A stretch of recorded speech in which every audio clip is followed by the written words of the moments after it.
This is happiness, to be everything at once. Be unblinded, be unlearned, be unbridled and unburned.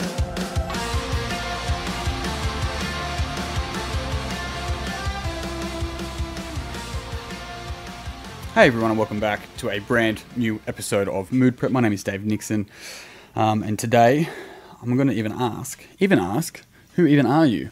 I'm sort of basically just going to continue on from one of the podcasts that I've seen a spike in recently. So somebody I mentioned yesterday obviously shared the my 12th episode, and once again, if you haven't already, go back and have a listen to it. It's called "You Are Not Your Body." Excuse me, and because that was shared so much and people obviously gained some interest in it and found it valuable, I kind of wanted to rehash on it again. There's a class just starting downstairs, so you'll hear a bit of that's me singing. You're welcome. Anyway, so expanding on the idea of that you're not your body, right? And that's where a lot of people mistaken their identity, and they often look in the mirror and they're like, oh, I'm so this or I'm that. And it's like, no, that is your physical body you're talking about. That's not you. That is a part of you, a part of what makes up you. It isn't you. We are not a physical body, right? And I sort of want to expand on that a little bit today, and see what we can sort of pull apart. And people can sometimes get a little bit lost or confused with the idea that you're not a body or that you're not this physical being, because it's more like the idea is that we have these physical bodies on lease, like we've got to return them to the ground at some point, but we're more than a physical body. Let me expand on that, right? Let's look at the language of someone looking in the mirror and going, I'm fat, right? It's like, no, you're not fat. You have fat. We all have fat, all of us. But you are not a fat, right? In the same way that you have fingernails and you're not a fingernail, right? You have fingernails. And when we can do that, we can separate our identity away from this idea of being just a fucking molecule, right? We're more than that. And fat doesn't think, that we know anyway. And the idea is that, well, you think. So does that mean that you're fat that thinks? Like, let's pull this apart a little bit. And I mean this genuinely, and looking at it and going, when we really get down to it, we're not our body. We have a body. And we have to be really mindful of how we communicate about our body and communicate to our body, right? And we have to be really mindful about the thoughts that we have, because a lot of the time they're not our thoughts. And this is really important to understand, because a lot of people go, I think this. It's like, well, when did you start thinking that? And more often than not, they either have an image of themselves, and maybe they saw an image on social media or media, and there was a label about that image. So let's say it was fat, and they go, that's fat, that looks like me, therefore I'm fat. That's not their thought. It's a label that somebody else said about something else that they related to, right? And so because of that, or maybe it was a conversation from people picking on you when you were younger and so on and so forth, or your parents saying things, or whatever it might be, our thoughts are really heavily socially constructed. And it's not to say that everything's social construct, because I don't play that game. That's not true. Yet, if we grew up in a different part of the world, we would think differently, right? If you grew up in Africa, there'd be different concerns for health, different concerns for what the idea of beauty is, so on and so forth. And so being able to identify all of this allows us to actually start to separate this idea of who we are and who we are not. And so this is where you'll hear me talk a lot about unbecoming who you're not.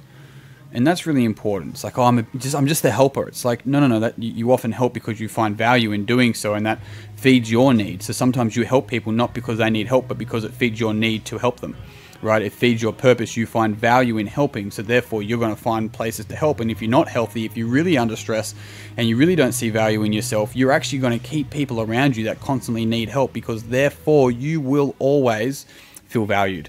And this is really interesting, and that's just a quick example, but Jesus fucking Christ. I mean, the amount of people listening to this, they'll be like, oh God, is that me? Dude, I'm a PT in the industry, right? I'm a coach in the industry. I've seen it in myself a lot of the time when I was younger, and when I first started to recognize that, it was like recognizing an ugly brother in me. And I was like, God damn it, what am I doing here? And so it was understanding that now my purpose in this space is making sure that my clients don't need me, right? To be able to build them up, to teach them what I know, and continually keep me learning so that I have to continue to get better as well. If I'm keeping people codependent upon me based upon my own insecurities that maybe I'm not conscious of, because I've confused my identity as the person that's always going to help, then you can see how this is going to impact the people around me and who I keep around me. Really interesting shit.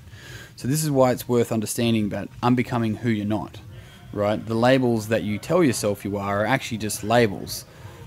Really, you're more than just a body. You're a spirit, you're a soul, right? If you want to really pull it apart, you have to understand that you're not your thoughts, you are not what you do, and never confuse what you do with who you are, right? Because this is the easiest example, right? I'm an athlete.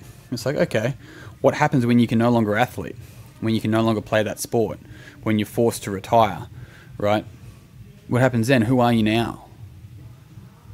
It's even the recovering drug addict is still a drug addict. They're just recovering. It's like, no, you're a human. Don't confuse what you do with who you are. Now, don't confuse what you say with who you are. Now, what you say will often give you a lot of inclinations into who you think you are and what you think about the world, sure. And that's why I always talk about coaching being one of the most powerful ways to truly understand what really is blocking us. And it's not the fucking market. It's not the people around us. It's more often than not the stories that we told ourselves that we now deem true, and therefore we'll live up to those stories. And you see this because, let's use an example, right? Goals, values, beliefs. And our beliefs have to uphold our values. Values have to uphold the goal, and then we'll achieve the goal. Really simple, but bear with me. Somebody goes, my goal is to spend more time with my family. Why do you think that is? It's like, well, I really value family time. And maybe when they were younger, they didn't get a whole lot of family time. Maybe what happened is that their father was always away or their mother was always away. They just didn't get enough family time. So they really, really, really want to make sure that they're there for their children. The problem is that they've picked up their parents' habits. And one of the things they'll constantly say is there's never enough hours in the day. Right? So you look at this belief, there's never enough hours in the day, but they value family time and the goal is to spend more time with their family. Out of all those three, which one do you think they're going to play out? I can tell you which one it'll be. And they're the kind of person that's like, I wish there was more hours in the day. It's like, if there was more hours, you'd just fill it with fucking shit as well. Like, you wouldn't have spare time, you would fucking fill it. The problem isn't that there's not more hours.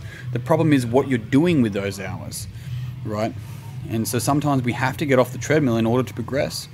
And that's challenging, it's difficult, it's really hard for sure, but I tell you what's fucking harder is just like running on this treadmill, crying with fucking sore ankles, and just like, why am I not getting anywhere? But you're turning the speed up and you're just still on the fucking spot. Hey, like, it's not, you get some traction, you need to be able to get off it. So that's the thing around that, is that you're not what you do, you're not what you say, you're not what you think, you're the observer, right? And this is really important. This is really important, and I've only got 2 minutes left in the podcast, so I don't have enough time to really pull it apart, but bear with me and make up from this what it is that you want to make up from it. But think about it in your mind, and you have thoughts. Those thoughts come and they go. They're like clouds, and some are stormy, sometimes it's clear, sometimes there's clarity, sometimes it's overcast but not rainy. They're just thoughts and they're clouds, and they'll come and they'll go, and there'll be more coming, and then sometimes there's none for a little while, and sometimes they'll never stop. That's what it feels like. But the thing is that you're not the clouds. You're the thing that observes the clouds, right? In the same way that when you hear a voice in your head, there's a thing that hears the voice, right? And that's often the thing that hears a voice. It has a really quiet voice, really calm voice. And it's recognizing that voice, because that voice is the witness. It's the observer.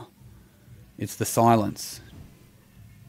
And when we can sort of see that, and hopefully you're still with me on this, it's sort of like it can go a bit like, corny or wanky. It's just like, fucking prove me wrong, like off you go. Like, this is all through a whole range of literature and text and understanding and transcendence and all this sort of stuff is understanding. And it's not like this is a stage of consciousness, but we're able to achieve that state at any given time. The avenue and the roads are always there. We just have to choose to go down them, right, in order to be able to understand this. And it's something that we want to continually pull apart, because when we can separate being the witness to the thoughts, we don't identify as them, we don't identify as the fat, we don't identify as what we do, we're able to then be free from all the dogma that we fucking pin ourselves to.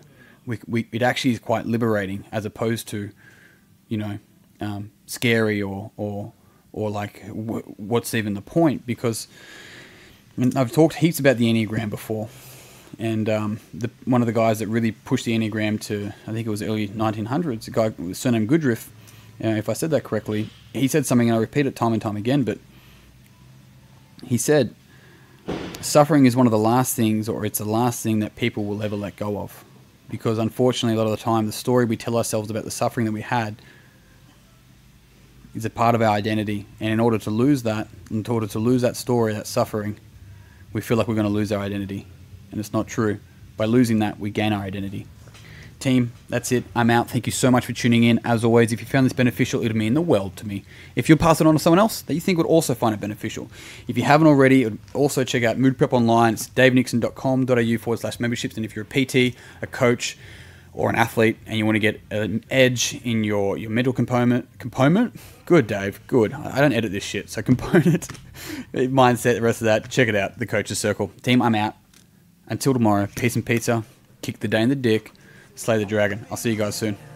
To be everything at once, be unblinded, be unlearned, be unbridled and unburned.